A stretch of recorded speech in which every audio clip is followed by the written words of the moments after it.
You're playing 335. You're probably getting lost. Maybe you're still stuck in the hab trying to find your way out, as some of us were.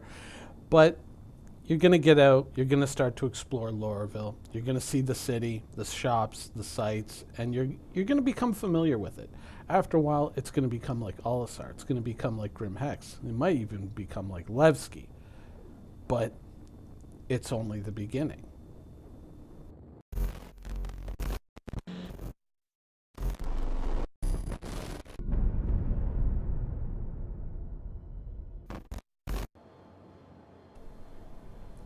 There's a hidden element in 335, especially for pirates, that you may not see, that you may not perceive yet, but it's there. As you explore and you go down to all the different moons and you start to see how things are laid out and going, okay, this is where this is going to be, this is where that's going to be. Some of the missions are broken, obviously, but there is something here that may interest you very much, which is the fact that the Stanton system, where all these planets are, is governed under the umbrella of the UEE. However, the security of each of these different worlds, being ArcCorp, Microtech, Hurston, and Crusader, don't know why I paused there, but whatever, are all these different corporations are responsible for the security in those areas. And that presents an interesting situation for a pirate, because running afoul of one group may not immediately make you the enemy of another. And it could turn out that certain corporations, if they're receiving goods that were pilfered from another corporation, may or may not, have a negative reaction to that. They might say, well, we don't know really where it came from, so sure, we'll buy these minerals from you. There's a lot of mining stations around Hurston. Now, Crusader has one element which hasn't made it into the game yet. That is, of course, the Crusaders, shipyards. These exist high in the atmosphere of that gas giant that has dominated our view since 2.0. This is why Crusader bought this planet, right? It's not so that other people could set up hydroponics bays and mining stations and research centers. It was because there's a giant shipyard there. It used to belong to the Navy. Crusader inherited it along with the planet. And so that is obviously going to be a major consumer of minerals and other industrial goods within the system. So in the interests of efficiency, maybe they aren't too careful about checking where everything comes from. Now, I checked the roadmap, and of course, this doesn't yet appear on the roadmap. This is something off into the more distant future.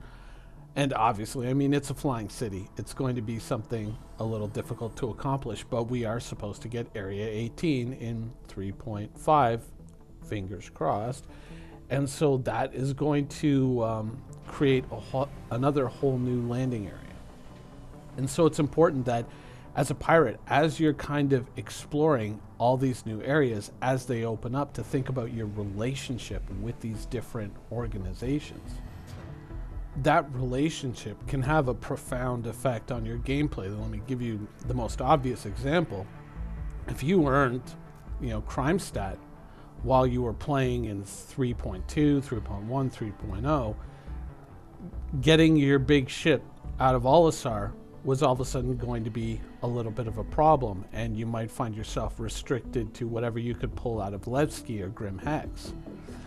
Now with Lorville, potentially that's not an issue anymore. Potentially you can fly a very large ship out of Lorville and then go and work in the Crusader area and hopefully not run afoul of Hurston security.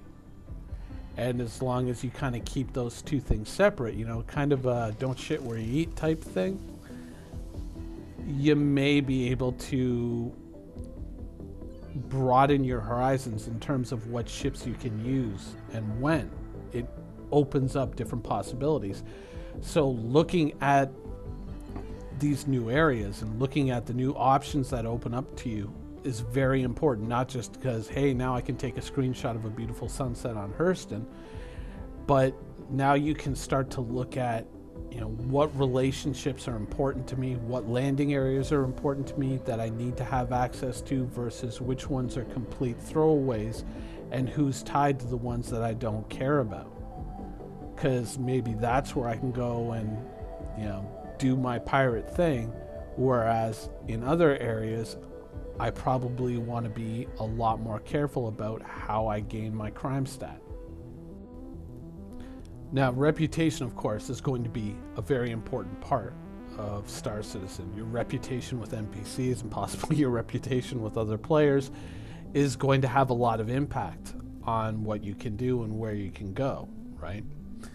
And for some players, it might look like a tremendous inconvenience, like, oh my God, all this quantum time, to go from Hurston to go to Crusader to go do whatever I got to do and then come back, oh, it's so inconvenient and I really hate it. I wish it wasn't there. There's an important element to that. I think that it's something that has played out in other games in the past. Certainly WoW is one example. When you have to travel a long distance to go and do something, generally that means that the time that you're going to spend doing that thing, you're going to be a lot more prepared. You're going to think about things more. You're going to think about, oh, I got to remember to bring this. I got to remember to bring that. I got to remember to bring my armor. I got to remember to bring my guns. I got to make sure I've got enough ammunition. I got enough medical supplies. I got to check all these things off the list, because once I get all the way out there, I want to make the most of the time that I'm out there. I want to use my time more effectively. And I find that having something like that in a game, where I think up front it feels like it's an inconvenience, I think it makes a better player.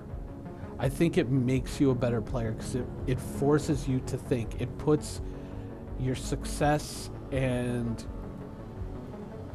your efforts in a position where you're better rewarded.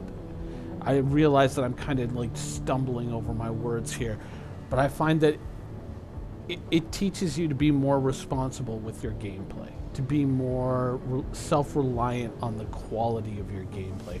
All too often in games these days, I find that players, to a certain degree, become entitled. And there is a certain amount of entitlement out there, and I'm sure a lot of people will, agree with this.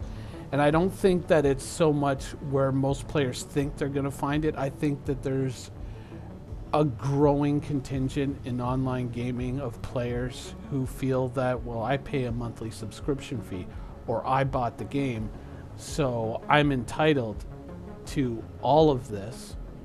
And regardless of any other player and what they're doing, I'm entitled to this, and if I'm not getting it, then I'm not happy.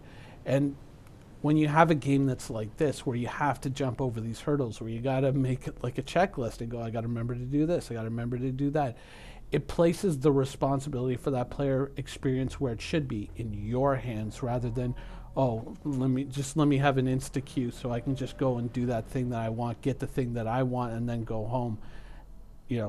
Screw everybody else. It's all about me.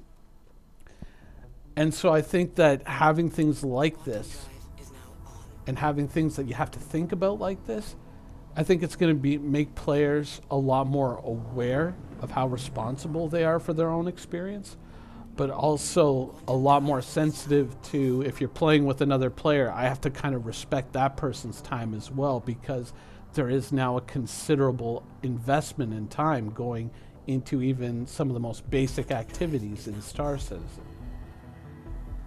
Now, obviously, some people aren't going to like these types of constraints on their gameplay, right?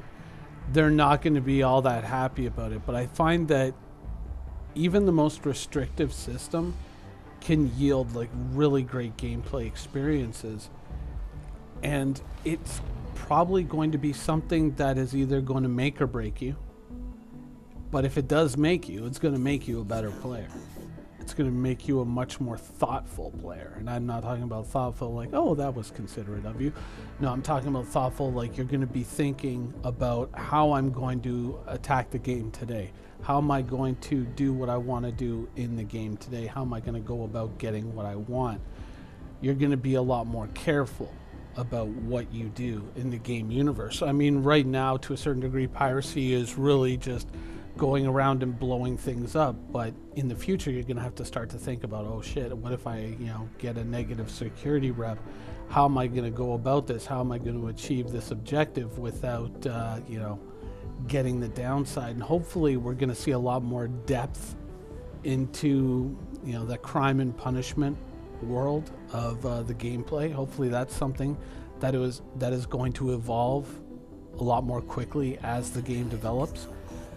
But I think that overall, coming out of this, we're going to start to get into a place where I think that overall pirate gameplay in Star Citizen is going to improve a whole lot, but it's going to be something that requires players to improve themselves along with it and improve their methods and how they go about it. And it's not going to be so much about stealing someone's starfare and ramming people at Olisar, and it's going to be more about being careful and not being seen and all that sort of stuff. And that is the gameplay that I am really hoping for. And hopefully we're going to start to see some of that coming together now. Anyways, that's the show for today. I hope you guys enjoyed it, and thanks for watching.